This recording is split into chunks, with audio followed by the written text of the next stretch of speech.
Maria, Hello, how are you today? I'm doing well. Good, I'm excited to be here. good. Well, I'm excited to have you. Mhm. Thank Very you. excited. I'll get started by showing you. I'll show you another project. I'll report on the one I shared with you guys last week. I think, were you here when I shared the deal I was looking at last week? Yes. Okay. Yeah, I'll share an update on that. I'll show you another one that I'm looking at. I'll go look at tomorrow, and just let you see that. Let me go grab a little bit of water.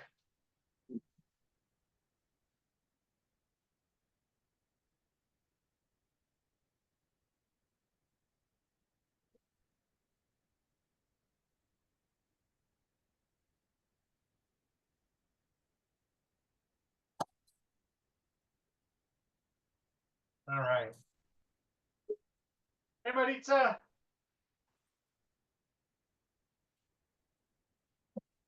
All right. Well, let's start out by showing you. Let's report on those other two deals. Maybe we have a couple other people join us. Um, hopefully. So next week is our last webinar for this series. Isn't that crazy? Yeah, I August feel like Hamlin and go ahead, Maria. I feel like it passed away too fast.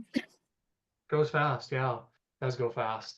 So yeah, it goes very, very fast. And I miss them. I miss them when they end. So we have another one starting tomorrow. It's the same one starting tomorrow. So you're welcome to join that one. But let's go talk about those other deals. We'll come back to this in just a second. But guys, remember I showed you one in Winslow, Arizona.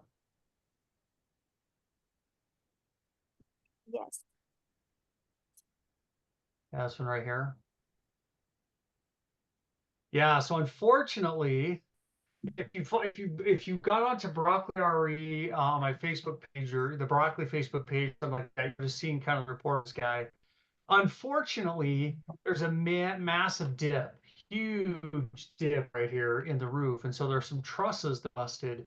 So if you go inside, you can see where the roof is just sagging down, and so literally to redo this house, I would have to rip the entire roof off, like all the trusses, everything from that way. Unfortunately, that just ruins the profitability. It just kills the profitability. It just makes this one doesn't work. I mean, if the house would sell for 400,000, you could still pull it off, or 500,000, you still pull it off. But reality is that it's just not there. And so the inspection failed on this, and it's a bummer. My agent who went out there, she's a super great gal, super super awesome, works really hard for me, but she just didn't quite know how to read that. And so in that picture, you can't really tell that the roof is bowed down, can you? And maybe even in this picture, this is before it bowed down. I don't know, but in this picture you can't really see it, so you don't know that the whole roof is caved in. And so that one kind of died out. So that one's unfortunately out. But guess what? How much time did I have involved in this, you guys? What do you think? Less than an hour. Hi. Yeah, I didn't have much. I mean, before I went out there, I had less than an hour. Most of it was explained to you guys, and then I had You're to drive breaking out up. there an hour, had to look at it, had to drive back. So, oh, am I still breaking up or no? Hello, hello, hello. No, you're No, good now. no, Am I still breaking up or am I good? no, you're good. You're good. Awesome. Thanks for the heads up. So I mean, I had to drive out there and drive back. Cost me 3 hours worth of time, but the great thing about this is it was a well spent 3 hours because I had a high probability of it being a deal. A lot of times when we're new, we just run out to all kinds of properties, spend all kinds of time, and it gets really exhausting. So unfortunately, I mean, this one had so much potential, had so much opportunity, just fell apart. So unfortunately, it's a goner. And to be honest, I don't know even if they drop the price even further. I don't know if I would want it. What's this one that's popped up there? Okay, there's a 25,000 lot. Interesting. That one that one's sold. That's not for sale, but that one's sold out there. Let's look for sale lots. And there's some lots out there. Look at that. 8.73 acres, 8.73. Interesting. Just taking note. All right, now I have another property. Let's see if I can find it. This is one I'll go see tomorrow.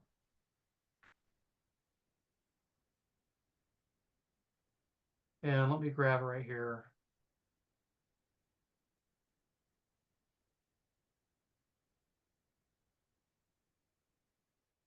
This came from another investor I've just known around town for forever. And come here, Eamon. Where is it? Here we go. So it's 4487 Indian Bend Road in Snowflake. Okay. Yes, there's actually truly a Snowflake, Arizona, if you did not know that. It's this little spot right here, right? And it's a beat up old manufactured home. Well, not old, it's a 1995. And the guy's asking 65 for it. Now, I could have gone to see it on Saturday, but I was like, I don't know. I told him, I said, well, does the well work and is the septic pass an inspection? He said, yes, the well works, the septic would pass an inspection. Okay, cool. So what I did instead of going out there is I called an agent because I don't really know this area. It's east of where I live. A lot of people go out there. I said, what would you list that for? She said, I think you could easily get, anywhere from 95 to 110 for it, right? I said nothing done to it. She says, yeah, without anything done to it, just because it's got a well and a septic, that's really valuable. And the fact that you've got a mobile home on it, besides it, already has a structure, says I think you get 100 for it all day long. Now, you kind of have to know that market because if you look out here, let's go to houses and manufactureds. Okay. Notice there's some other manufacturers out here, right? This right here has been out there for a while. Now, I think that house is probably totally trashed, not very livable. Let's see how long it's been sitting out there. Let's go back. There it is, 1975, 302 bath, approximately 1480, 1.3 acre. The foreclosure deed has been recorded, allowing for shorter closing times, no buyer premiums, 138 days, 15 saves. Let's see if it has a well and a septic on it. Parcel number, wood frame, year built. So private water company. What that means is it's probably hauled water. That means there's probably not actually a well. Maybe it has private water. But in any case, if you look out here, now here's an old one sitting for 60. I mean, I have to be careful, right? I got to make sure my agent isn't just stringing me along here, right? But my agent said, oh yeah, look how narrow that thing is. But my agent said, based on the fact that there's a well and there's septic and that home is there, she thinks she can get me about 100. If she's right, if I just bought it for 60 and listed it on the MLS, could I make some money on it? Yes. Yep, that's doing nothing to it. That's doing nothing. So I'm really gonna have to spend some time really when I go out there, I'm gonna have to comb through this one and this one. She said another thing she says, as you go down this road, this is a paved highway right here. She says, as you go down this road, it gets rougher and rougher and rougher and rougher. She says it's really hard for people to want to go out there. Well, if you look at my property, let's go to satellite again.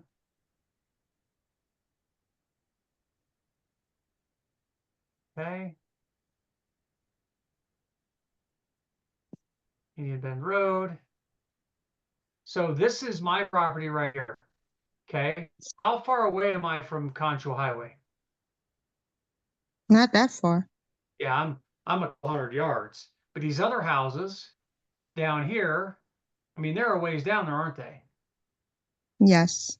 So believe it or not, these dirt roads can get really, really, really, really nasty. So now you're talking about instead of being a couple hundred yards, you're talking getting a full mile or so away. You get a rainstorm, you get mud, you get problems. So the reality is location, well, septic with a fixable house on it.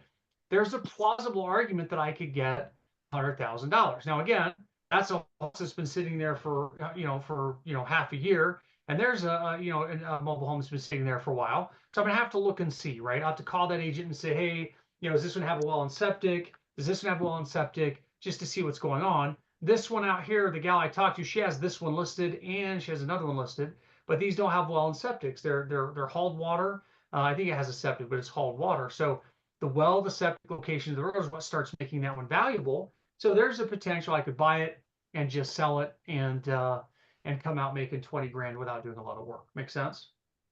Yes. Still got to decide. Still got to figure out some phone calls.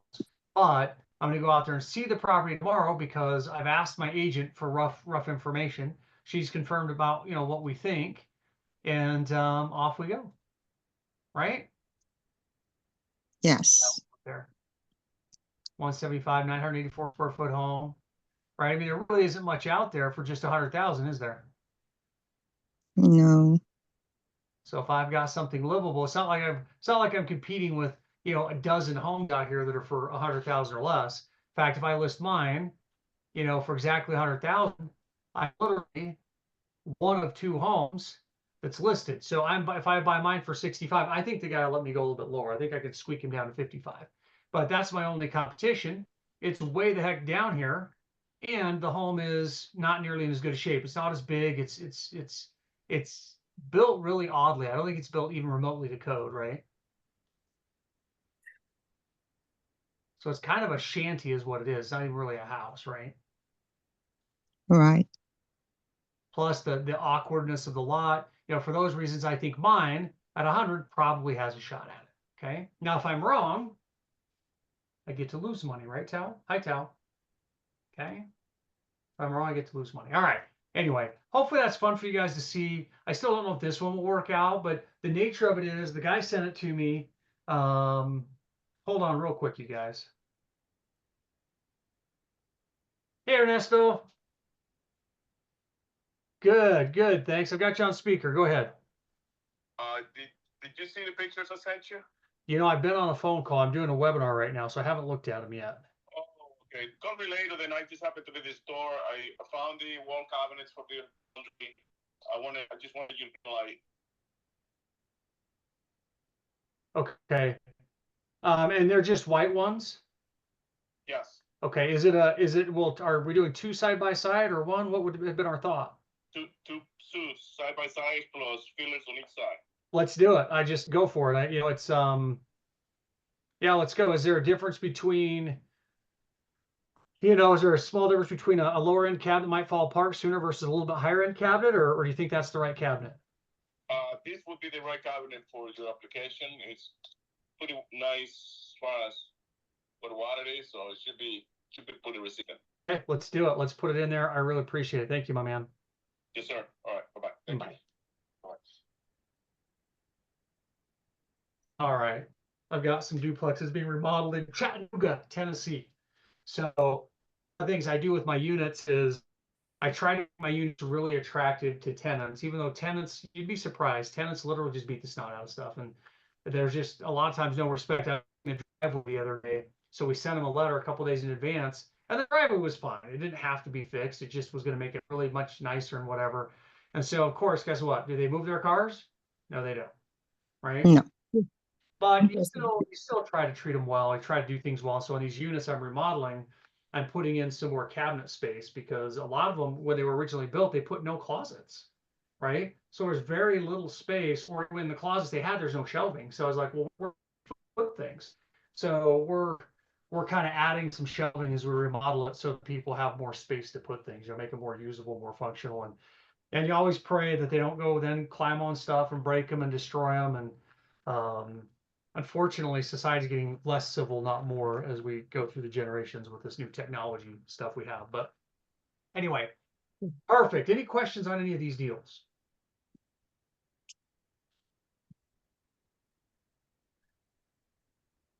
No? Did they both come from the same source? No.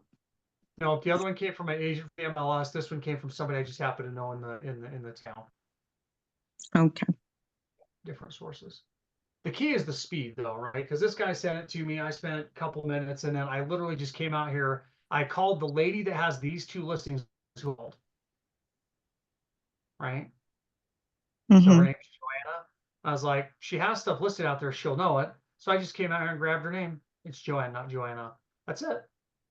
So I said, hey, you have stuff listed out there. Talk to me about it. So she's the one that was telling me close to the highway, well septic, makes a difference. You can probably get 100. So it's that's my strategy. So again, I've got 20 minutes into this, texted back and forth to the investor. So I'll go see it tomorrow. Really not a lot of time into it. I will end up calling this person, see why this got sold. We'll have to research the well. Again, I have to look at the mobile homes that are there. Because the guy, I said, hey, how's the roof? How's the, is it too bad? I forget, I asked him a couple other things. He said, well, you'll have to come check it out for yourself. I'm like, all right, okay, fine. Which means he doesn't want to say because he doesn't be liable for it, right? Which is fine. Right. So, which is fine. So anyway, All right, cool. Well, here's what's amazing. I did a webinar on Monday for a company, and it was on private money. Guess how many people showed up on raising money? A Lots. bazillion, tons of people.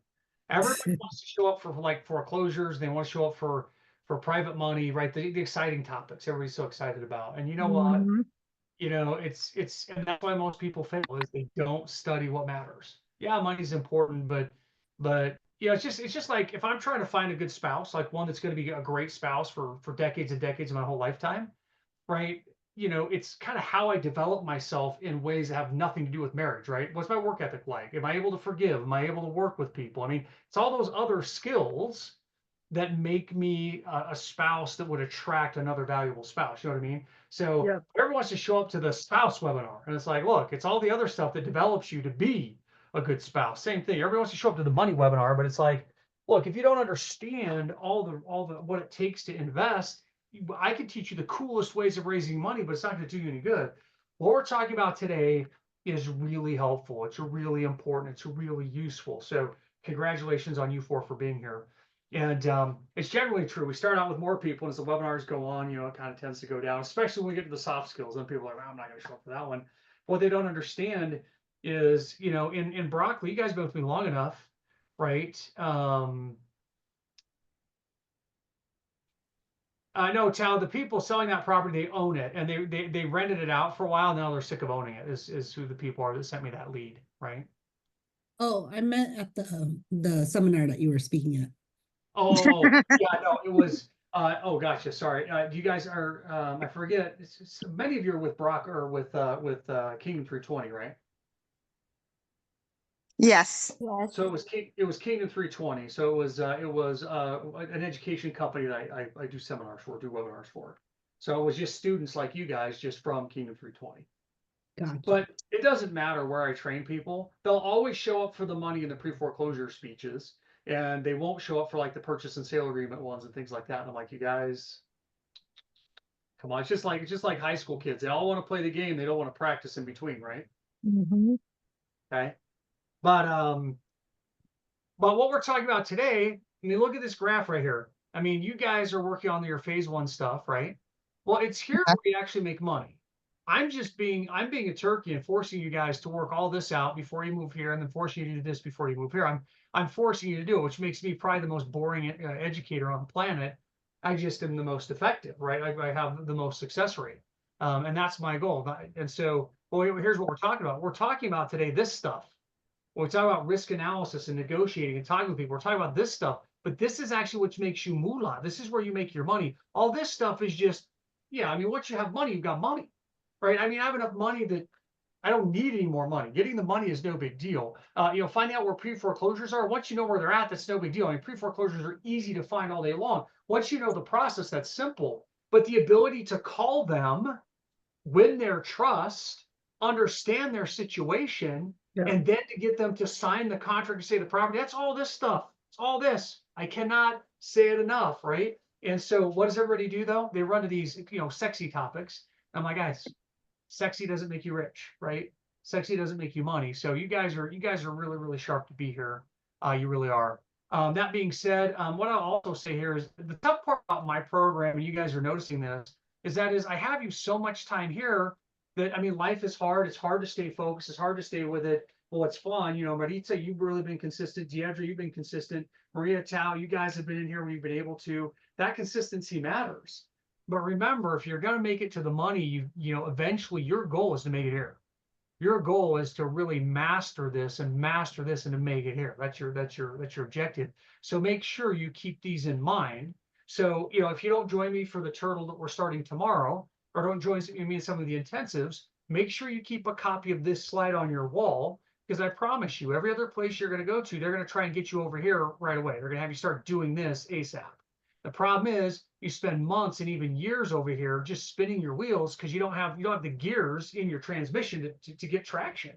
And so everybody's over here running like crazy, failing like crazy because they don't have the gears. And so, you know, just remember that. Put this up on your wall and make sure you use this as your guide succeeding in this industry. Okay. Yes, thank you. Okay. All right. So then if you do want to, actually, I need to change this. BroccoliRE.com/store now is what that is. But if you guys decide you guys want to join any of the upcoming courses, you can do that. And I will, just so you guys know, I'll probably start like a phase 1, either turtle or intensive. I'll probably start every probably 6 to 7 weeks. I'll start one. Okay. The intensives, I'll probably only start once every 2 to 3 months, probably every 3 months. And then on my phase 2s and phase 3s, like I'll probably only do 2 phase 3s a year. If even that, I might only do 1 a year. And on my phase 2s, I'll only do, 2 of those a year, something like that. Because again, life is busy. Very few people actually stick with it long enough to make it through even the first phase. They don't really master it. So that's how we'll do it. So we'll be around. All right. So risk, talking to people, and negotiations. Okay. So risk, the game. Who loves it? You guys play Yeah. Risk at all with Yes. your kids? Your great. Okay. All right. What is it about Risk? I mean, what's the thing about the game itself that what is it about the game itself that is so interesting? Can you always guarantee who's going to win? No. No. Why not? You never knew who was going to win. You don't. Why can't you always guarantee who's going to win? Because it depends on the risk the person takes as they go along. Yeah. Yeah, there's different levels of risk. Sometimes the bold person who takes a lot of risk earns a lot of reward, right? And sometimes the person who takes a lot of risk earns a lot of pain. But that's what it is the person is starting out and you have to decide, all right, how am I going to spread out? Where am I going to establish a kind of a beachfront? And then from there, how am I going to move out? And how quickly do I move out? How big do I make my armies? How wide do I spread it? And then you have the problem, even if you're really strategic, let's say you've been really strategic and you've done a great job and you've got this really great, army behind you. You've got your armies out front, really protecting your space. Can you guarantee how the dice are going to roll? No. Can't guarantee it, can you? So that's what risk is. Risk is a big bunch of unknown. We're going to talk about that for a minute. Then we're going to talk about talking to people, which also feels risky, right? Because we don't know if they're going to be nice or if they're going to be mean. We don't know. And it can be painful to develop the skill of talking to people. And then we're going to talk about negotiation. Okay. My style of negotiation is very different than most negotiation trainings you will get. I'm probably not more effective. I just feel that a negotiation should, I think there's just a level of integrity that should go with negotiation. In today's modern world, the idea is if you can talk somebody out of something, then and it's not illegal, then you should do it. I just don't think that's the way things should be done. I think we're human beings. I think we're decent people, and I think we should negotiate in a way that honors and respects that we're decent people. And so there's some ways of negotiation I just think are shady. And so you may go out and get better training on negotiation than what I have, but I enjoy the way I negotiate, and it'll at least be one perspective for you. And I always have deals, so it must be good enough, right, to keep me rolling. But I'll kind of explain how that goes. Okay. Okay. All right. So if this is soft skills training, right? Risk, talking to people, and negotiating. All right. Let me pull this up. All right. So let's start out with, let's blow this up a little bit. Let's start out with risk. Okay. You guys tell me, how does risk affect you in the way that you behave? Like what is risk, first of all? And then how does that affect you guys? So what is it? And how does it affect you? What is it first? Well, some may call it taking a chance, or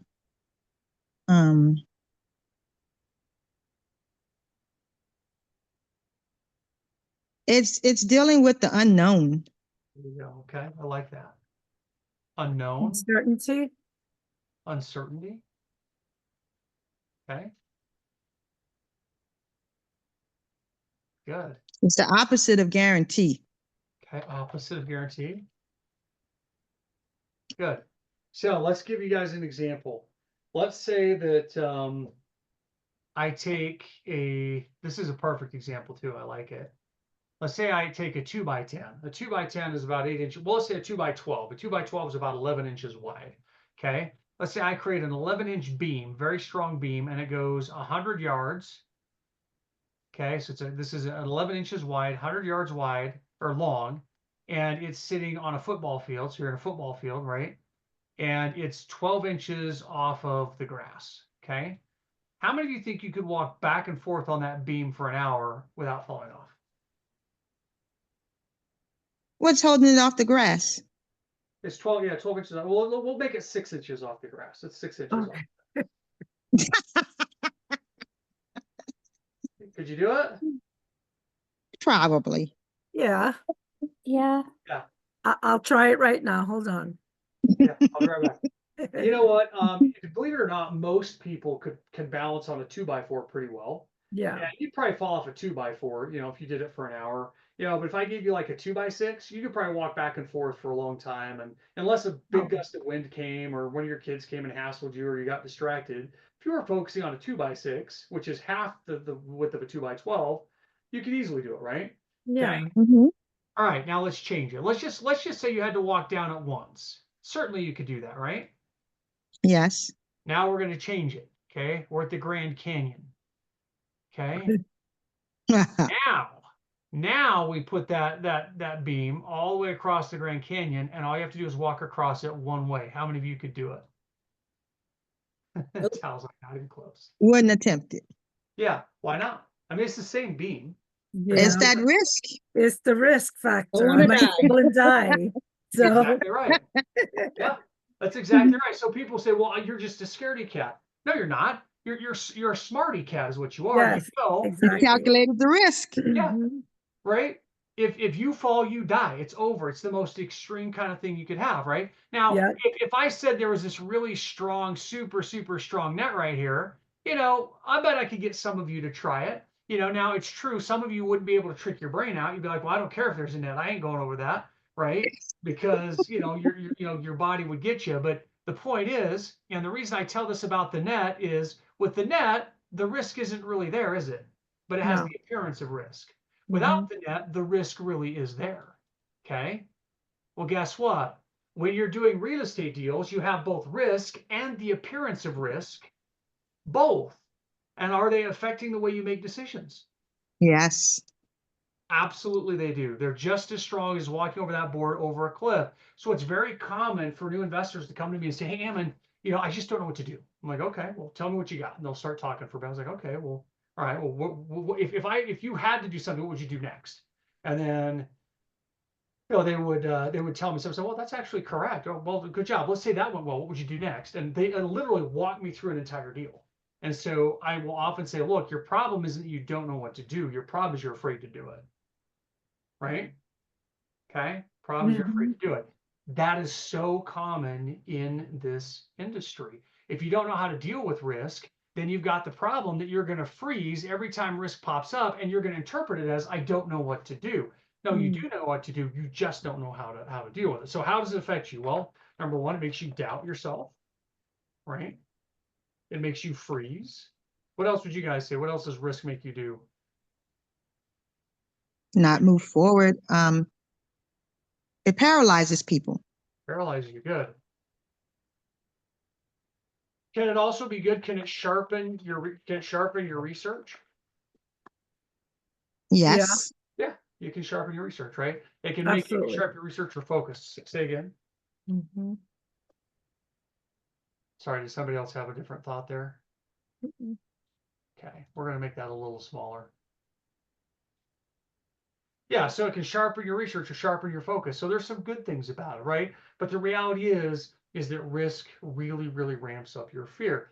Now, again, a lot of motivational speakers will just say fear is false expectations appearing real. Well, in my example of the Grand Canyon, is the expectation of dying if you fall, is that a false expectation? No. No, it's a real expectation, right? So we're not Yeah. talking about us just needing a rah-rah speech. We're talking about really dealing with risk. Now let's think about something for a minute, okay? If I talk to you about something exciting, right? Something that's fun, like we're going to build this mansion on a cliff, right? That's exciting, right? But which is stronger, talking about building the mansion on the cliff, or if I dangle you over the cliff and threaten to throw you off, which has a stronger emotion? A second. Yeah. Okay. Why? Why does the negative have more strength than the positive, right? Why is that? Well, again, a lot of times people would say, well, it's just because you have the wrong perspective. Not at all. Let's take this castle. Let's say we built this castle, this beautiful castle. If we worked really hard and we got a lot of contractors, how much time would it take us to build this castle, do you think? Oh, wow. Short of time. At least months, right? Mm-hmm. Depending on how nice the castle is and where it was located, it might even take us years to build it, depending, right? How Mm. big is it? How fancy is it? But it's going to take at least months to build. Probably 3 to 6 months minimum if I have full crews and a lot of money to build that thing, right? Okay. Yes. How long would it take me to destroy that building? Oh, you could destroy it, depending on how big it is, in a day. Yep. I like your excitement, Deidre. You and I could have some fun with some sledgehammers, right? She's like, oh, destroy. Oh, yeah. She's like, give me a bulldozer. I'm good to go. Yeah. So, yeah, it really only takes a day. So think about how long it takes to build something worthwhile and how long it takes to destroy it. How long does it take to build a good marriage? Years. How long does it take Years. to destroy one? Oh, overnight.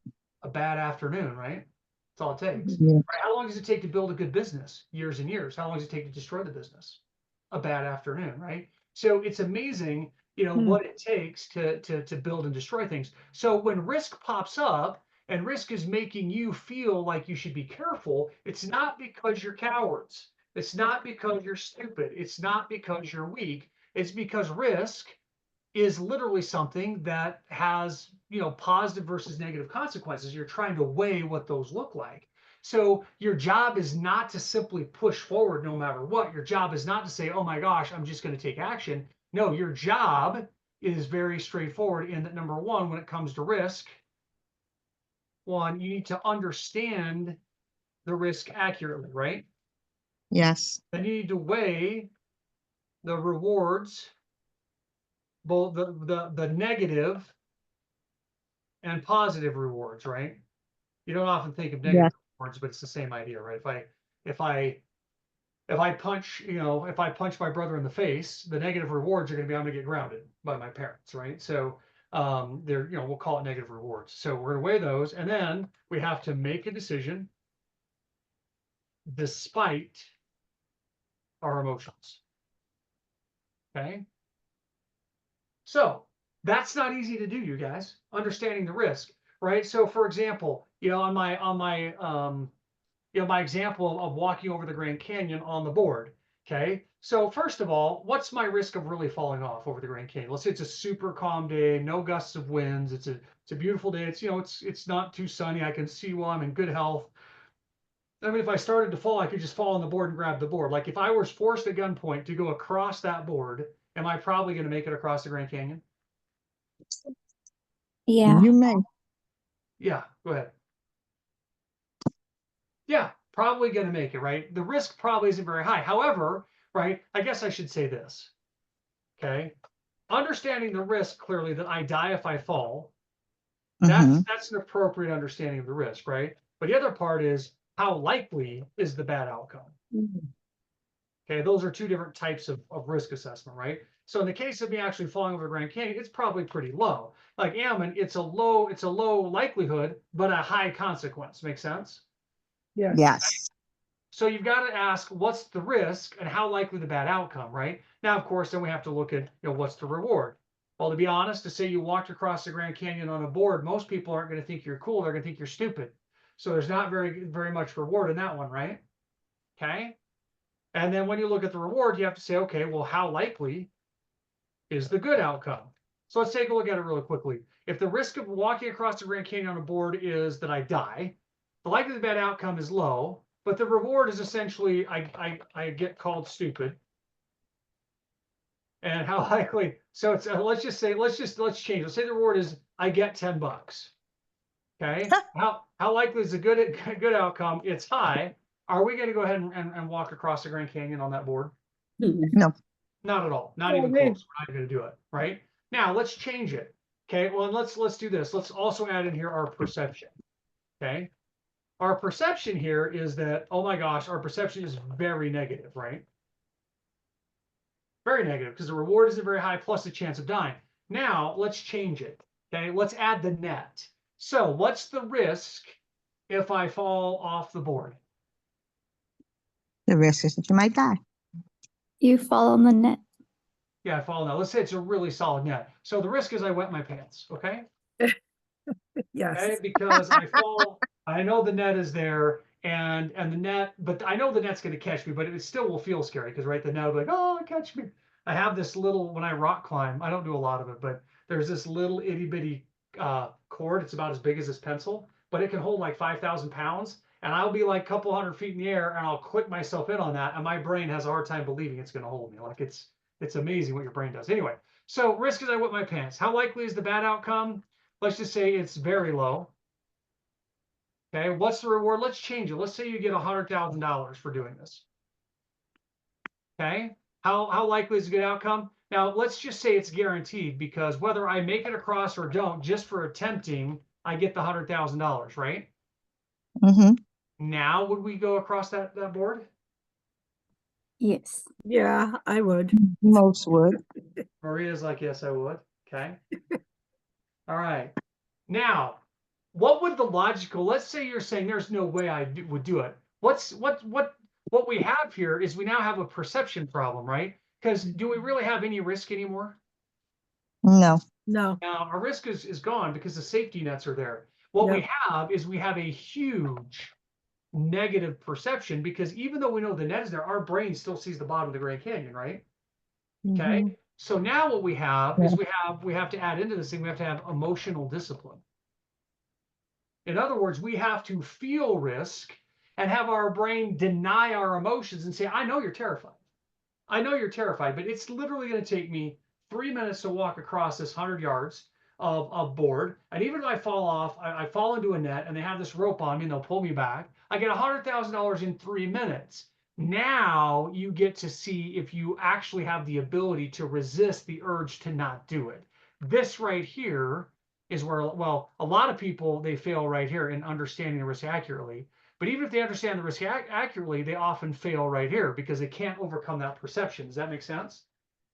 Yes. Okay. So let's give you a real example here. Let's say you guys find a property. You could buy the property for, say, $350,000. It needs $50,000 worth of work. So you're into it $400,000, right? Yes. Okay, you're into it $400,000, all right? Now, in the end, it's going to sell for $550,000. Is that a good deal? Yes. Okay, so what's your risk?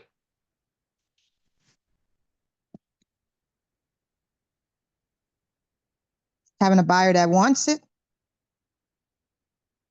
Okay, let's say you can't find a buyer that wants it.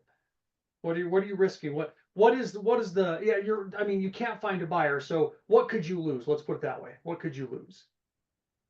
Well, if you write the contract correctly, nothing.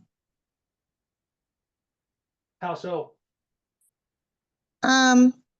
Because you might lose time, but you won't lose money. Now you borrowed $400,000 to do this. Oh, you gotta pay that lender, and they're gonna want interest on the money that they loaned.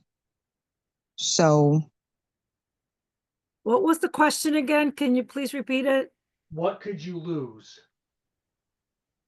Okay, so the property's $350 and you're putting $50,000 in for rehab costs?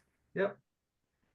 So would you lose the 50,000 because you didn't sell the house? Okay.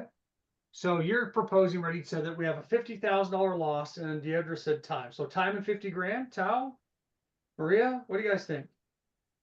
Well, you lose your deposit and your time and some confidence. Okay, you could lose some confidence. Yeah, you could lose some confidence. Yeah, that's a Amen. good one. Okay. Mhm.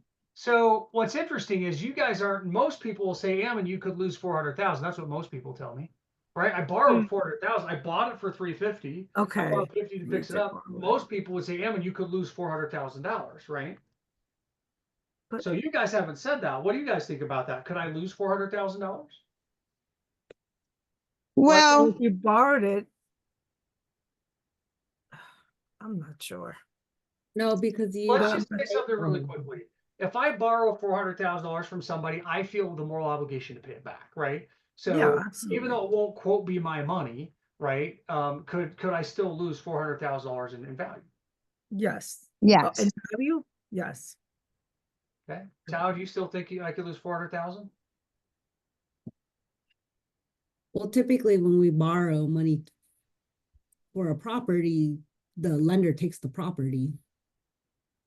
Okay. So you never had that 400,000 in the first place. Okay, so Tao's essentially saying it's all the lender's risk, right? So Tao's saying it's not my Right. risk. Okay, so that's one way to look at it, right? You're saying, well, it's not my risk. So what you're saying in that regard is you would risk your credit score and you'd risk your reputation in the industry, right? That's a lot to risk. Why would I Okay. do that? All right, Okay. let's change it. Let's say you had 400,000 cash and you bought Okay. the house 350 cash, you put 50,000 cash in. Now how much can you lose? The whole thing. It's all your money. Okay. Tao, now what do you think? Do you agree that you could lose the whole thing? You still have the property. Yeah, you are Okay. still on the property is just yours. It's you just didn't move it. It Okay. now becomes yours and you didn't make money off of it. There you go. So here's what we'll say, right? Let's say I'm into this thing $400,000 and it burns to the ground. Well, I have insurance that can rebuild it, right? So I Yes. got insurance on Yeah. there. But let's say it even does burn to the ground and I don't have insurance. Well, there's still a lot there, and that lot has water coming to it, electrical coming to it. It's got curb and gutter out front. It's got pavement. It's got a grocery store over here. So even the lot itself is probably still worth 65 grand, right? Yes. So the reality is, have I ever fully risked the full 400? No, I haven't. And just No. like Tao was saying, even if it doesn't sell, I mean, I hoped it would sell at 550. So then I lower it to 500. Then I lower it to 450. Then I lower it to 400. Then I lower it to 350. I Yeah, mean, if that's I'm that far off, I had some serious issues with my comps. But even if yes. I lower it to 350 and it finally sells, okay, so I lost 50 grand.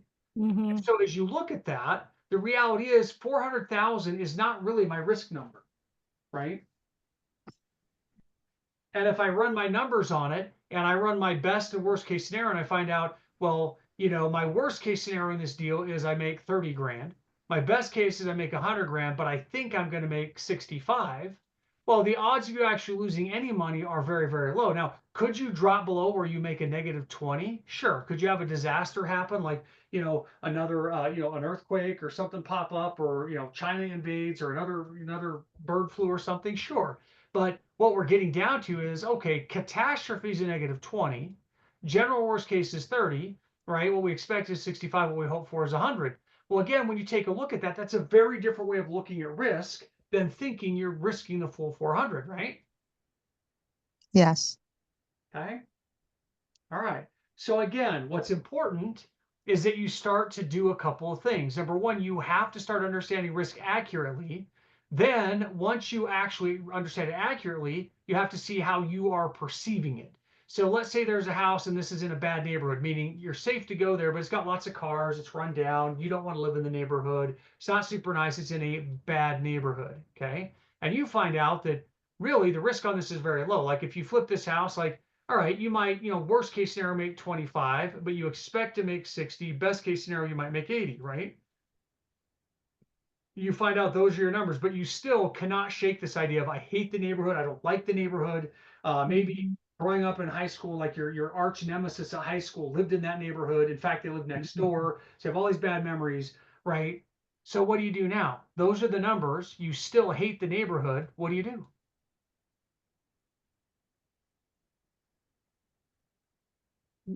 Put your perception. Well, Yes. yeah, the perception can keep you from making a great deal and coming out on top with the property. It's not like you have to hold it in your portfolio and get tenants and see it every month or all the time for repairs. So what you're saying is, despite your dislike for the neighborhood, you should do the deal anyway because you won't be there for a long time. Yes, I mean, unless you hate the neighborhood enough to like, I never want to drive that way or even go in that area. But we don't know how long it's gonna take to sell if it's in a bad neighborhood. Sure you do, because the comps tell you the days on market, right? Yes. They do. So you should still using your comps. No. Yes, yes. Here's what I'm proposing. Successful people stick with this and they'll say, this is reality. My emotions don't want to do the deal, but it's a profitable deal. I'm going to do it anyway. Right. Okay. Mm. I'm going to do it anyway. Let's go the opposite. Let's change it out. Let's just say there's this beautiful house, like you're in love with it. It's your fairy tale home. It's like, it's got, swans in a in a pool in the backyard. They're quoting poetry everywhere. It's beautiful. You can, a princess lived in the house once. Like, it's just gorgeous, right? It's this perfect little house that you just totally want to own. And it's in the perfect school district. It's right by all your favorite shopping. It's amazing. It's immaculate. You can buy this thing for 500,000. You can put in 50,000 and it's going to sell for 550, right? Okay. So you're going to make money or lose money. You're gonna lose time. News. Yeah. Yep. Let's see. You lose 8. time and probably money because you have, holding costs, all that kind of stuff. But you love the neighborhood, right? Oh my gosh, you so want to live in it. You love the neighborhood. You're going to do the deal. Yeah. That's so But I true. see it happen all the time. No. Yeah, I see it happen all the time both ways. I'll see people be like, yeah, I'm not doing that deal. I'm like, why? It's profitable. I hate the neighborhood. I watched a guy not do a deal. There was 80,000 profit because it was a mobile home outside of town and some agent trashed it. Yeah, it's a mobile home. I was like, who cares if it's a mobile home? It's 80,000 profit, but he still bailed on the thing, right? And yet I don't know how many times I've seen people be like, yeah, I'm in a great neighborhood. It's gorgeous. And they start talking about it. I said, sounds like you're in love with the house. You might as well just go propose, get on one knee, take a ring, see if it'll marry you, right? I said, but it's not going to help your bank account. Yeah, but then they go back into their love story. I'm like, that's awesome. You're in love. I can't help you with that, right? I'm not a good love coach. I'm a great real estate coach, and the numbers say don't buy it. Point is, once you understand risk accurately, then you can deal with your perception. Hopefully, you train your emotions such that when you find a good deal, you get excited about it. And when you find a non-good deal, you don't get excited about it. Hopefully, your perception matches reality. But as a beginning investor, often your perception does not match reality. You get excited about things you shouldn't, and you get discouraged about things you should love. And so as you get going, when you move into phase 3 and you start doing deals, you have to be aware of this, or it will literally shanghai your ability to do real estate. Okay. You guys think about this. Yes. Kind of a weird topic, huh? Well, I can see, even as you're explaining it, how it would be beneficial for the brain to be reprogrammed to think like that. Yeah, absolutely. I agree. Okay.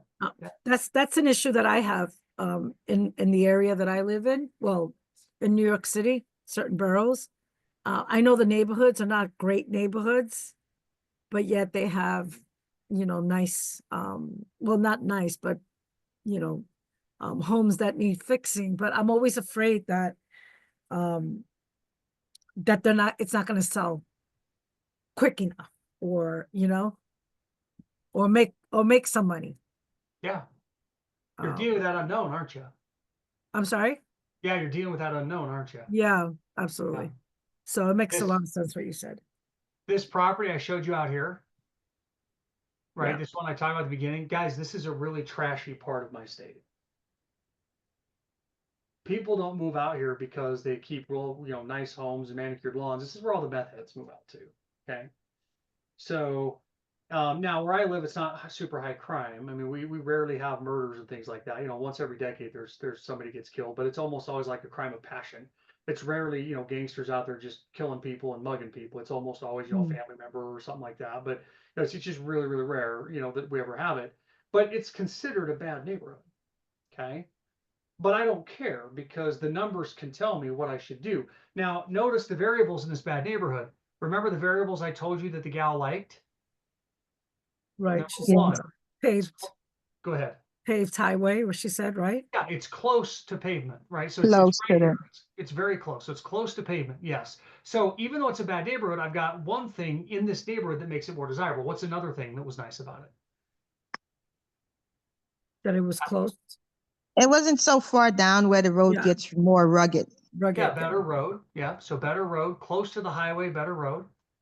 Okay, it had a well and it had Yes, And septic. septic. yeah, Yep. And then it had a usable structure. Okay.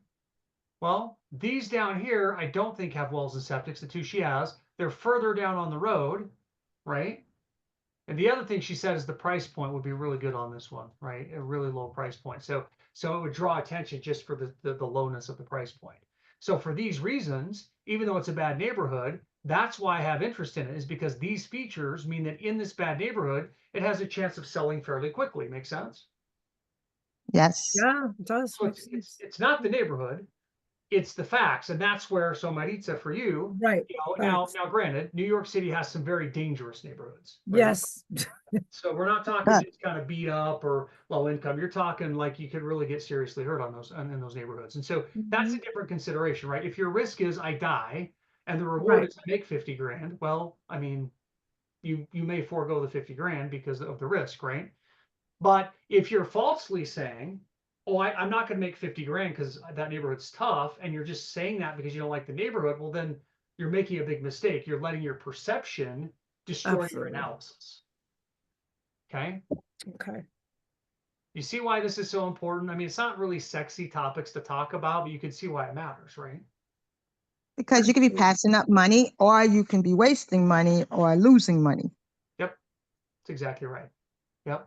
And what's interesting in our modern world, the salesmen, the media, the politicians, they all focus on this. They're trying to manipulate our perceptions. Rarely do you find somebody who's trying to work on this for us as a society, right? Mhm. Right? Generally, all the politicians and media are trying to make things sound horrible, right? Like, oh my gosh, they're doing it for this reason, they're doing it for that reason. Now, sometimes they're right. There's sometimes where, there's really a corrupt politician or really an evil thing going on, but they're so often focused on this that when there's a truly evil thing, it's hard to know. Well, that's why, that's why kind of sales and so many things just are just becoming so useless, is because if they're going to help you and I, they need to focus on this and help us control that. Make sense? But instead, so much of our world now is manipulating this. They've learned how to really poke it and prod it and mess with our perceptions, and therefore they try to manipulate us and control us without. All right. Okay, Yeah. let's shift gears a little bit. Let's talk about talking to people for just a minute. I won't spend a lot of time on this one. But it's amazing. I mean, I have never been afraid. Well, that's not true. I mean, I'm afraid to talk to people. Hi, Debbie. I don't think I said hi to you. Hi. But there have been times, but for the most part, in my life, I've always felt like if I go up to somebody and ask them questions because they don't know something, they should answer me, right? And I've always felt if somebody comes up to me and says, Ammon, you know something I don't, and they ask me a question, I feel like I should answer them. That just seems like the decent human thing to do. But as I've trained people over the years, I've learned that's not how most people think. They're like, well, if I go up to somebody and ask a question, that'll make me look dumb, and I don't want to look dumb, so I'm not going to do it. Okay? That, unfortunately, I think is how 85% of people operate. I was never given that emotion. I'm just like, well, if I don't know something, it doesn't mean I'm dumb. It just means I don't know something. So I'm going to go ask somebody, and they think I'm dumb because I don't know. Well, then they're an idiot. Okay? That's how I feel about it, literally. Okay? So you've got to really start out with this idea of, look, asking questions is a sign of maturity and intelligence. Okay? It's not a sign of stupidity. If you can get your emotions to believe that sentence, you will dramatically increase the speed of your success in life. Okay? Now, all of our brains agree with the sentence, don't they? Like, we're all like, yeah, that's a good sentence. That's true. Okay? But when we go to pick up the phone and call somebody, our emotions start telling a different story. Okay? In other words, we're back to the risk thing, right? What happens is the risk is very, very low that anything bad will happen when we talk to people. However, our perception of the risk is our emotions are freaking out, right? And they're saying you're going to die. I spell freaking. I do it, right? Our emotions are freaking out, right? And they're just going crazy. And so this is it's kind of a risk element, right? How do we stop our perception from messing with us? Okay. In fact, what's the reward? The reward is incredibly high, right? It's because you get to learn and make friends, right? You get to learn and make friends. And what are the odds of people being, what are the odds of people being mean to you? The odds are actually pretty low. Most people are pretty decent to you. They're pretty low. What are the odds of people being nice to you? It's incredibly high. So this is just an issue where our emotions as human beings, unfortunately, just are lying to us. Now, what I do to try and help people overcome that is I try to give you 4 phases for talking to people. Okay, and many of you probably heard me share this, but the first one is I know nothing. The next one is I still know nothing. The third one is I have a specific question. And the fourth one is let's do a deal. So a lot of us, when we're going out and trying to talk with attorneys and we're trying to talk with accountants and we're trying to talk with agents and lenders and stuff, we feel that we have to start right here. That's where we feel like we have to start. Okay, now it's not because we're dumb. It's just naturally, for whatever reason, we human beings want to look competent when we start to do something. We want to look like we know what we're doing. For some reason, we attach a lot of shame to this one right here, okay? So again, why am I good at talking to people? Because I have no shame at knowing them. I really don't, okay? So that's a benefit to me. Maybe in other cases it wouldn't be. Maybe in high society where you're supposed to say the right things all the time, I'd have a lot of shame. Maybe it would be bad for me, but here I'm just like, no big deal. So whenever you call up a lender, you just say, hey, my name's Deidre. I'm thinking of getting into real estate investing. I hope to do a deal in the next 3 months. I know nothing about hard money. Can I ask you a few questions? Right? Can I have 5 minutes of your time? If you say that with confidence, guess what? People are going to talk to you all day long. Okay, they'll give you all kinds of information on loans and stuff. I think most of you have heard my story about when I went and spoke to my first lender, right? Okay, true story. Walked in looking like a hobo, and the guy still told me all kinds of stuff. Okay, I still know nothing is just where you go say I know nothing. You say it to 10 lenders or 10 agents. Then in the next week or two, you call them back and say, hi, I still am very, very unknowledgeable. I have a few more questions, and you ask again. Just each time you talk with confidence, you let them know you plan to do a deal, so they see you as future business. You get in, ask questions, and you might even say, I know this one's a really dumb question, but in other words, you show you're not ashamed of asking a dumb question. You ask it, they teach you, and you get off the phone. It's that simple. Okay, but it's your attitude that matters. Then when you have a specific question, like you call that agent back, you're like, hey, I've asked you a lot about commissions and houses and stuff, but you know what? What about manufactured homes? I got this weird dude in Arizona who says that flipping a manufactured home works. What do you think about manufactured homes? Right? Now it's a little bit more than just I know nothing. It's I have a specific question. You're still not really ready to do a deal, but you're still just asking about different situations. Get on, do it quickly, ask with confidence. People will talk to you, especially if you have 10 lenders and 10 agents. If you have 10 lenders and 10 agents, how often do you have to call an agent or a lender with your question? Do you call them every day, 3 times a day, once a week, once a month? What is it? Once every few weeks, right? Yeah. People are willing to answer your questions once every couple weeks. Now, if you're calling 3 times a day, they will get tired of you. But like I said, if you got 10 lenders and 10 agents, you can call them until you create a relationship one, then you can call it with one, then you can call more regularly. But talking with people will dramatically increase the speed at which you succeed. Okay, whether it's investors or lenders or anything else. So I need you guys to get out there and talk to people. Okay. Damon. Yeah.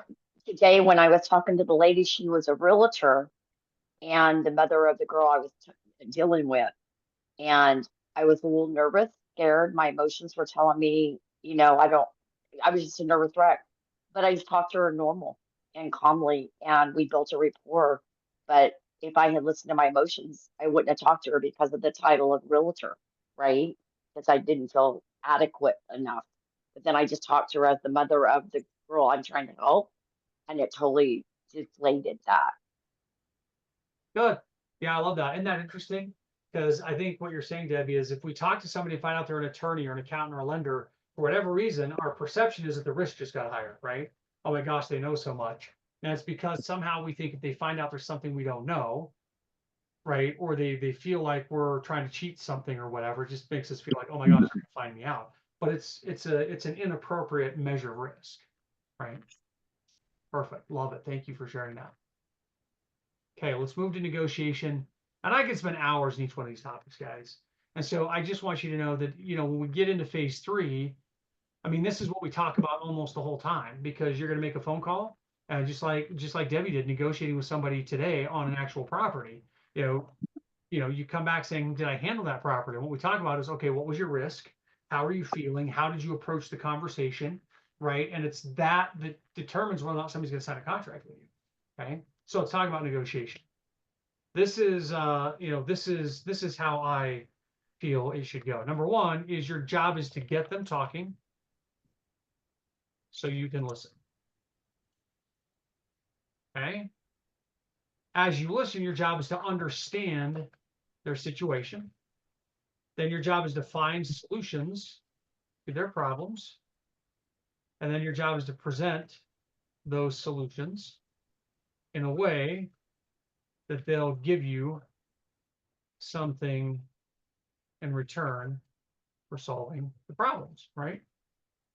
That's it. Now, when I say, understand, we're not talking about fake sales, right? So, and a lot of times in a lot of industries, you'll find a salesman say, having a job is horrible. Guys, is having a job horrible? No. Nothing wrong with it. If you have a good job where you're blessing somebody, I don't care if you're a painter or a janitor or a surgeon or a mother, whatever your job is, if you're adding value to the world, there's nothing wrong with the job. Let's say, well, it's just over broke. Okay. There are financial limitations to jobs. I get that. But that doesn't mean I should hate my job. But guess what they'll do is they'll say, well, you should hate your job. And they'll say, you know what, if you aren't rich, you can't help people. Well, let me ask you, can you help people if you're not rich? Yes. All day long, right? Mother Teresa did it. Gandhi did it. Jesus did it. Now, Jesus was very rich, right? He just happened to, not bring it with him or use it while he was here on the earth. But the point is, what they'll try to do is they'll try to kind of excite our emotions and sell in a way that they're selling pipe dreams, right? They get our emotions going, get us excited, and they sell us things, right? That's not what I'm talking about here. You get them talking so you can listen. The idea is to really, sincerely, legitimately, honestly listen. Do they have a problem or don't they, right? Do they have a problem or don't they? Now, if you guys want to know something that's really true about nervousness, generally, a lot of times we're nervous because we know in our heart of hearts that we're there to make money, and it feels selfish and immediately makes us nervous. But the minute you're like, wait a minute, if I can't help them, I'm not going to buy their house. So the minute that sincerity enters, 80% of the time your nervousness goes away, right? There's nothing to catch, right? There's nothing to be caught in. I'm just here to see if I can help. I'm just a good, friendly neighbor. Now, I do expect to make money, right? I'm not going to do it for free. I expect to be paid. Granted, everybody wants things for free, but if I give a service, I have a right to be paid. So it's not like I'm ashamed of being paid. What I have is I say, all right, I will be paid, but only if I can bless them. That makes me an honest business person. Now, if I say I'm going to say whatever I can to get their property, that makes me a dishonest business person. Well, the minute you take a deep breath and say, am I here to trick them? And you say no, it's amazing how much the nervousness just leaves, right? So your job is not to talk. Your job is to get who to talk. You or them? Them. Them to talk. Okay. Why do I need them talking? So you know if they have a problem or not. That's right, Maria. They got a Spot good on, deal. right? If I'm talking, I don't know if they have a problem. And that's why I hate scripts. There's so many people say it's the perfect script to get you deals. And so they'll give you the script. Hey, I can close with cash, on your timeline. And what if they don't care about cash or timeline? What if they care about having time to get their mother's stuff out of the house, right? What if they don't care about time? What if they care about saving their credit score, right? What if they don't care whether or not you have cash? What they care about is that they have help moving to a new location because they're terrified. They don't know how to get a new home, right? So the reality is, if you don't know their problem, you can't present the solution. Imagine walking into a doctor who says, "Oh, wow, that's horrible. We'll put a cast on it." And what happened is you got poked in the eye, right? Now he's putting a cast. That's ridiculous. He obviously didn't listen to what happened, right? So your job is to get them to listen. So that means you have to get them to relax. You have to win their trust, right? You have to get them to believe you're not going to harm them. Is that always easy to do? No, because they're not only they don't know you, that's going to make them, nervous to begin with, but they've been trained in this world that most people who show up just have a sales pitch, right? Most people who show up don't really care about them. That's what they've learned, and it's a good lesson because that's true in a lot of the world. So your job is to somehow show sincerely that you care. In my foreclosure spaces, the way I do it is I tell people, I'm like, look, do you want to keep the house? And I mean it. And a lot of times they're like, what do you mean keep the house? Yeah, you want to keep it. And they'll say like, yes, okay. Look, I do buy houses. I'm not gonna lie to you about that. I buy houses, but I'm the last guy you should sell it to. Because if you can keep it or you can fix it up yourself and sell it, you'll make more money. So I'm convenient. I'm a good option. I'm better than foreclosure, but I'm not your best option. So let's see what else we can do. That honesty often gets people to relax. So then I'll say, all right, so what happened? How'd you get here? Talk to me a little bit. So then they start opening up, right? I call an agent and I talk to the agent, say, hey, look, you got this property, say it's an investor special. It says it's a 4-bedroom, 3-bath house. What else should I learn about the property? What else do I need to know? They start talking. Okay, gotcha. All right. Well, okay. Well, do you know if does speed matter to you? Do you and your client want this closed quickly, or do you guys need time? And they'll talk for a little bit. I say, all right. Then look, I am interested. Just so you know, I buy houses, I fix them up, and I resell them. But to be honest, I don't think this price is going to work for me. Don't want to be rude, but is there anything I can do for you or your client that would allow you to drop the price? Think about that question. Is there anything I can do for you or your client that would allow you to drop the price? Does that sound like I'm trying to be mean to them or I'm trying to be nice to them? Sounds like you're offering a service. Yeah, exactly. Because I want them relaxed. Here's what's amazing. A lot of time the agent will tell me, oh, well, we can't do that. And then they'll spill exactly what the seller situation is. Or, well, we might, but here's what's going on. If I just said to them outright, well, hey, so what's going on with the seller? They're out there going to hide their card and say, well, it's none of your business. Just make an offer, right? But if I'm explaining and teaching anyway, I won't go into it a lot. There are a variety of things I use to get agents and sellers to relax so they'll talk to me. Now, if I find out, let's say I understand their situation, I find out they have no problems. What am I going to do?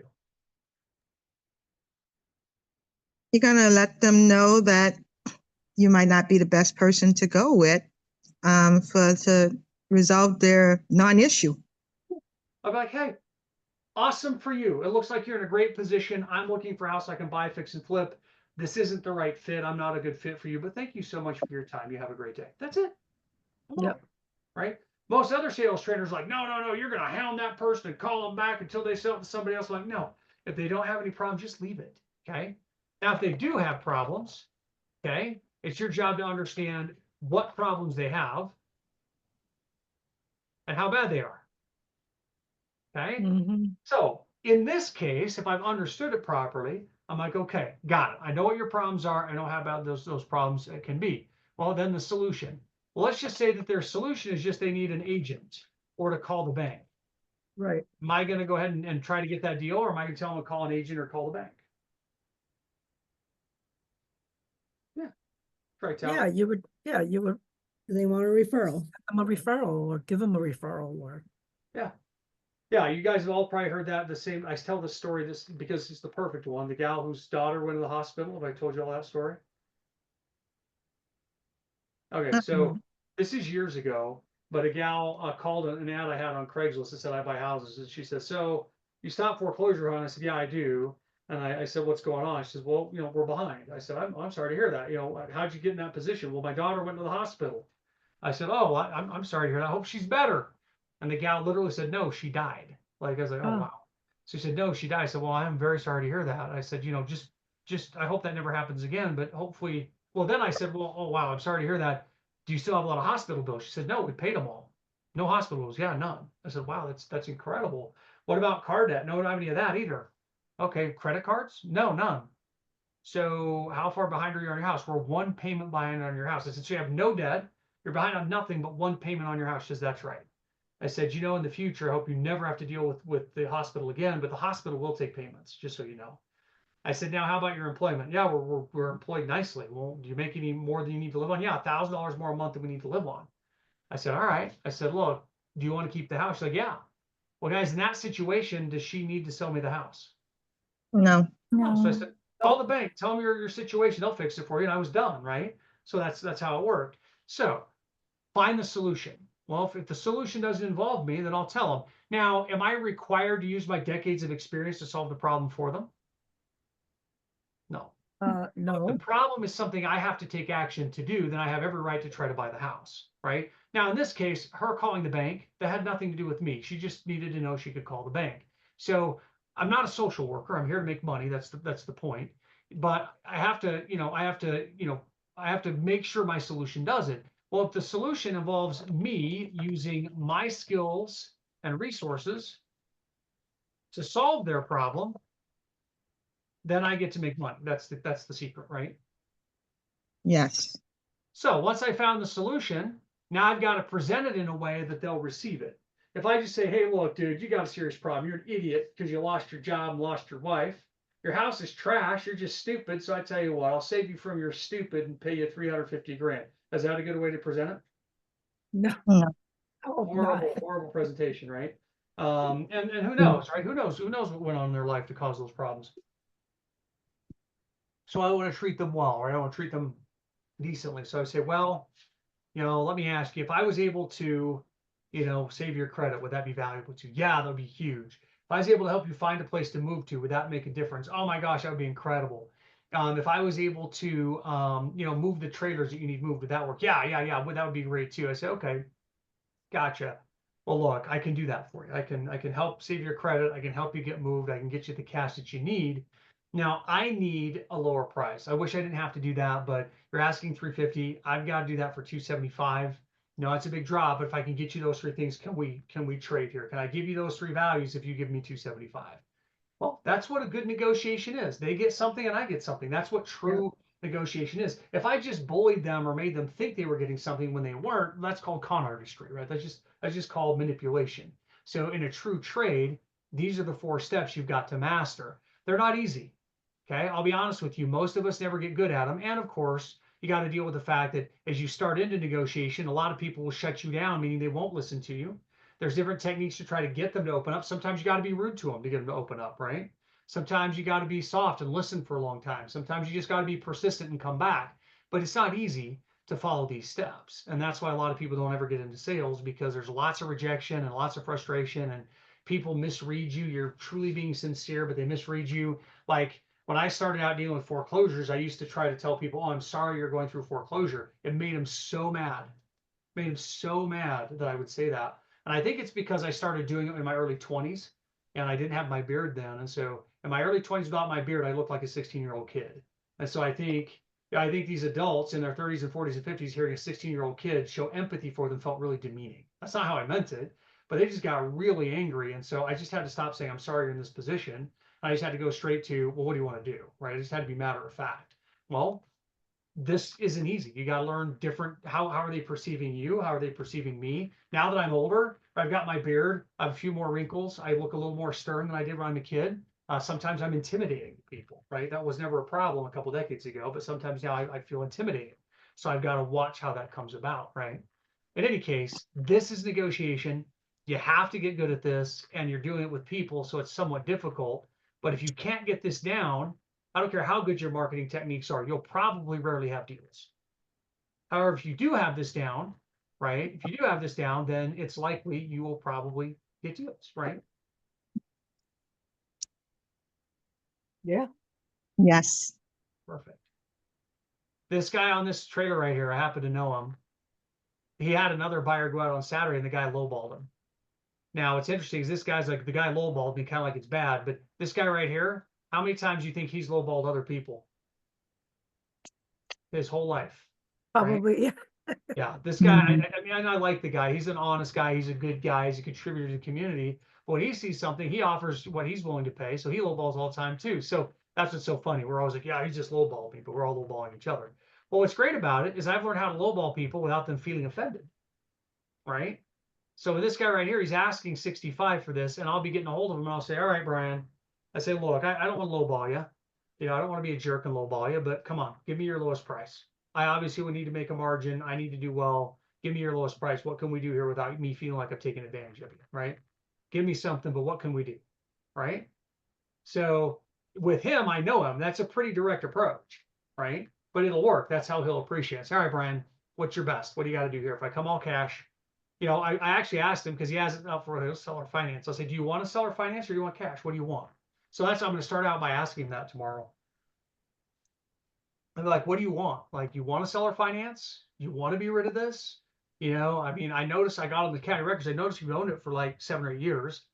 That people just beat it up, right? He told me the well works and the septic's good. So I'll ask him about that, but I'll be listening for a while. But I suspect after I listen that he and his wife are just done with this. They've messed with it enough. They don't want to fix it up. They're moving on to other assets. But then I'll just come and say, all right, so, all right, talk to me. I don't want to lowball you, but I obviously need the best price I can get. That's part of the game. So what's the best you can give me if I do cash, right? Okay. And that's how I'll do it. It's probably how I'll set it. Now, I suspect he might come down to 60. I don't know. Maybe he won't go any. Maybe he'll come down to 55. I don't know. You know, we'll see where he comes out. But he's owned it for a long time. I suspect he bought it down in the 20s. So I don't suspect he's super married to any one price. But I'll have to be careful about it too, because if I get him to go on the lower price and then say I want to do a lot of inspections, he'll be kind of mad at me. But if I say, hey, look, I'm really interested. I do want to make sure that you know, I have, you know, the well tested, or I need to get, you know, verification on a couple things. But provided they all check out, provided that my research checks out, what's the best price you'll give me? So I tell them up front I'm doing inspections and then get my lower price, he'll never bat an eye. But if I get the lower price and then he says, well, look, I'll give you 50, but I say, okay, let me do a lot of research, he'll be kind of pissed off at me, right? Yeah, absolutely. So you just learn that. You just learn these kinds of little details about, you know, how things work. Well, in negotiations, and this is just a side tip, right? But like with kids, if you tell kids to behave and then you go on a date with your spouse and you come back and all they've done is play video games, right? In the eyes of parents, have my children behaved? No, not in my No. eyes, right? Video games should be played sparingly and after you've done a whole lot of work, even if it's meaningless. You should have just dug a trench or something, right? That's just good old fashioned character building, right?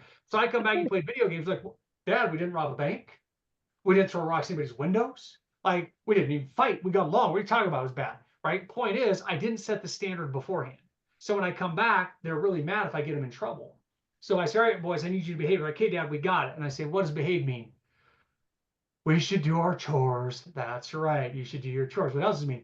We should do our homework. That's right. That's exactly what it means. What else does it mean? We should probably read a book. That's right. Was that right? And how much time do you spend on the movies? Well, one movie. That's right. That's what behavior means. We're good. Now, if I come back and they haven't obeyed, now I can get them in trouble. Well, it's the same thing. If I've told the guy that I want to do inspections beforehand, then I negotiate. He's not disappointed about the inspections. But I negotiate and then add on an additional variable that I want inspections. That makes him mad. Nobody likes a surprise at the end, right? So it's that simple. I'm just not going to surprise him with additional terms to our negotiation. Get all the terms out front, then I get to my big one, which is price. For me, it's price, and then I can go forward. All right. Cool. Now I also have to decide if I'm even going to negotiate tomorrow. Like, I'm probably going to look at it, see it, take some pictures, and you know, I'll even ask him. I'll say, I'll try to ask what he wants. I probably won't try to go hardcore on price, but then I'll go, you know, take my research back to my agent that I find, let her know what I found, and then we can talk about what I think we can actually list it for. Then I'll probably call him a work price, right? But there it is. Okay. Eamon, when you ask them what they want for a property, does that give you an idea of how far you can go? Uh-huh. Yep. So there's a lot of questions, Tal. Like I'll say, you know, I'll ask him, I'll say, hey, I noticed you've owned this for a while. Like, you know, were you seller financing it out? Kind of what was going on. So hopefully he'll relax enough. He'll tell me the story. I know him well enough. I think he will. And then I'll say, all right, well, why not just fix it up and keep going? I mean, he does a lot of construction. I'm like, why not just fix it up? You know, and that'll get him talking. Like, okay, well, if you guys don't get it sold, what are you going to do? Or like he has it, it says he'll seller finance. I'm saying, are you guys hoping to seller finance it? All this stuff as he talks is going to start giving me insights into how he's thinking and what he wants, right? So it's very possible that he wants to seller finance. It's possible he wants somebody to give him 20 grand down to go out there and fix it up for him. He may not want to sell it all cash, right?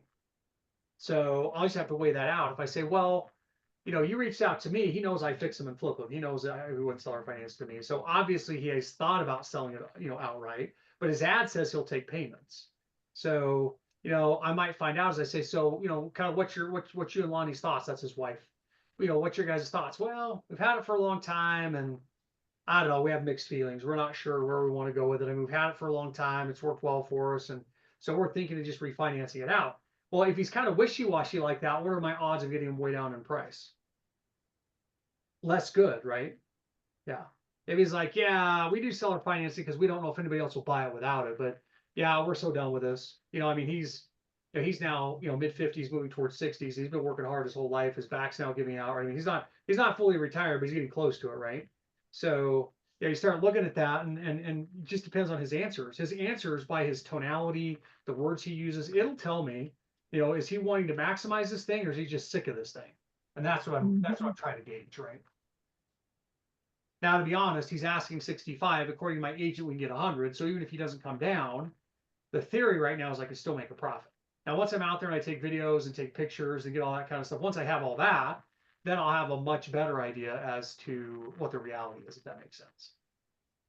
If you know that from your agent, then wouldn't the thing to do be like, hey, I can give you my agent? No, Ask that again.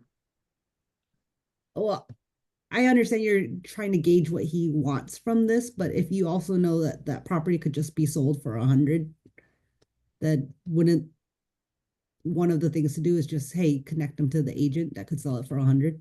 Oh, I see what you're saying. Yeah, I thought about that one in this case, but what's interesting is I've been doing real estate long enough that I know that sometimes people don't understand the power of the MLS, right? They don't understand that by putting it on the MLS, you can get 20 or 30 more than what you can just on Craigslist or Facebook. It also works the opposite way. There are some lots that won't sell on the MLS, like land, like itty bitty lots in the country. You put them on the MLS, they won't sell for years. But you put them on Craigslist or eBay or Facebook Marketplace, and you can sell them for 5, 6, 7, 8, 9, 10, 15 grand in a week. Well, I've spent a lot of years to gain that experience. So that's what I was thinking about. Should I tell him just to list it? I'm like, look, this guy's been around for a lot of years. He's done a lot of real estate like I have. I really had to get a lot of experience and weigh things in and out and kind of come to understand it. So in his case, I don't feel an obligation to tell him to just list it, right? I mean, he should know that. He's been around. He's a savvy business person. I've made a lot of money by understanding my market. In fact, you guys, I do a whole course on understanding your market in this one. I do a whole course on understanding your market in phase 2 and 3. It's like a big important thing.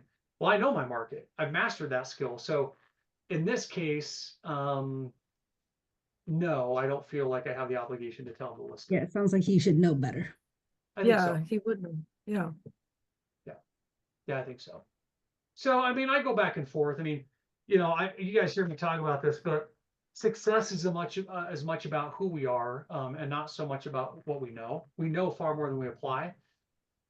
Well, something that's interesting is, I mean, I really do believe that businesses should negotiate and act and treat their clients like people, right? Not like just people to milk and take advantage of. That's the way it should operate. At the same time, there's nothing wrong with making a profit, right? There's nothing wrong with making a profit, but that balance can get hard sometimes, right? That balance can get hard because, in a church service scenario, you just give to give and you don't care what you get back. But can the world exist if everyone's just giving without expectation of giving back? If everything's a charity with no expectations, would the world keep functioning? Not at all. It's not possible, right? You've got to have business transactions. There has to be boundaries. And there has to be expectations of behavior and things like that. So it is hard for me sometimes. And sometimes I'll be too nice and I'll literally give a deal away when there was no reason to do that. Yeah, I had a piece of property, guy dropped by and I was looking at it and he just opens, hey, you guys looking to buy that? Instead of me just saying, oh, we're just in the neighborhood putting around. I opened my mouth, was transparent like I often am too much. And so I created a competitor. So then he wanted to bid against me. Well, it wasn't my job to tell him the property was for sale, right? I wasn't the agent. I wasn't the advertiser.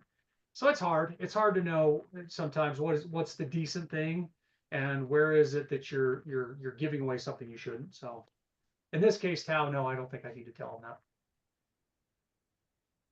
Fair. Yeah. So, but I did think about it. I spent a good 30, 40 minutes kind of pondering on that one. So anyway. Cool. Any other questions? Okay. All right, guys. Next week is our last one for this group, but we will be talking about the final items here, right? When we talk about ethics, self-confidence in hiring, these are really, I mean, these at least sound, kind of, awesome. These don't sound so awesome, but they still get in the way a lot in terms of doing deals. There are a lot of people who don't do a deal because it feels unethical, right? It feels like you're taking advantage of people. And so you have to think through that in the proper way. We should always do business honestly. But for example, I sat behind a guy who knew I did pre-foreclosures. So every time at church, he'd turn around and say, who have you ripped off this week? Right? Because he felt like anybody I bought a pre-foreclosure from, I was being dishonest. Yes. Well, Yeah. I have to think through that for a couple months. Am I being rude and dishonest to my fellow human being if I buy them, if I make money out of their foreclosure? Am I doing that? Now I came to answers, and I think they're honest, moral answers, good answers, but you have to think about that, right? If I borrow money from somebody and lose it, what do? I mean, there's ethic concerns you have to think about. Self-confidence, believe it or not, that pops up a lot and it can shanghai what you're doing.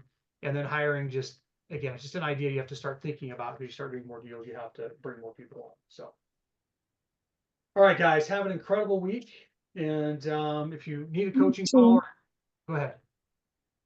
As I said, you too. Oh, thanks, Yadra. So if you need anything, get a hold of me. You know how to do that. And we'll see you next Tuesday. Okay. Have a great week, everybody. Bye, everyone. Yeah. Bye. Thank you.